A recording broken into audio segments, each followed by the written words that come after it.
सर्व बेस्ट सेवानिवृत्त कामगार व अधिकारी यांना सस्नेह जय महाराष्ट्र.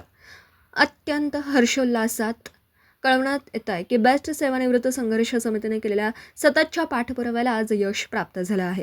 5 जून 2026 रोजी माननीय मुख्यमंत्री आणि माननीय महापौर ऋतुताई तावडे तसेच माननीय महानगरपालिका आयुक्त अश्विनी भिडे मॅडम यांच्या समवेत चेअरमन मॅडम श्रीमती तृष्णा विश्वासराव, माननीय general manager madam doctor Sonia Sethi यांनी मांडलेल्या सेवानिवृत्त कर्मचाऱ्यांच्या ग्रॅज्युएटी आणि अंतिम देणेसंदर्भात झालेल्या बैठकीत अत्यंत प्रभावीपणे मुख्यमंत्र्यांकडे सेवानिवृत्त कर्मचाऱ्यांच्या व्यथा आणि वेदना मांडल्या. त्याची दखल घेऊन माननीय मुख्यमंत्री देवेंद्र फडणवीस साहेब यांनी महानगरपालिकेला ताबडतोब निर्देश दिले. निधी वाटपाची सुरुवात म्हणून आज महानगरपालिकेने 500 कोटी रुपये बेस्टला वर्ग केले आहेत. आज खऱ्या अर्थाने बेस्ट सेवानिवृत्त संघर्ष समितीने केलेल्या संघर्षाला यशाची पावती मिळाली आहे.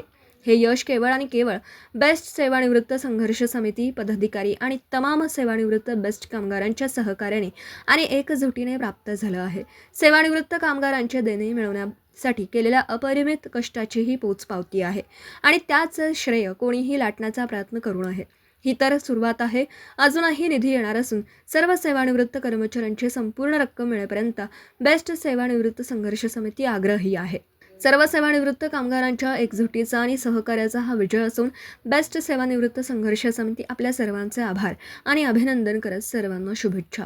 धन्यवाद. असाच एकजुटीचा आणि सहकार्याचा वसा शेवटच्या क्षणापर्यंत आपण कायम ठेवूया, अशा आग्रहासहित पुन्हा एकदा माननीय चेअरमन आणि माननीय महाव्यवस्थापक यांचे शतशः आभार.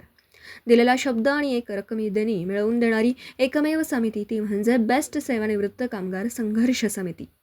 यशस्वी भव, विजयी भव. अध्यक्ष माननीय श्री भाई पानवडीकर आणि सर्व सन्माननीय सदस्य, बेस्ट सेवानिवृत्त कामगार संघर्ष समिती.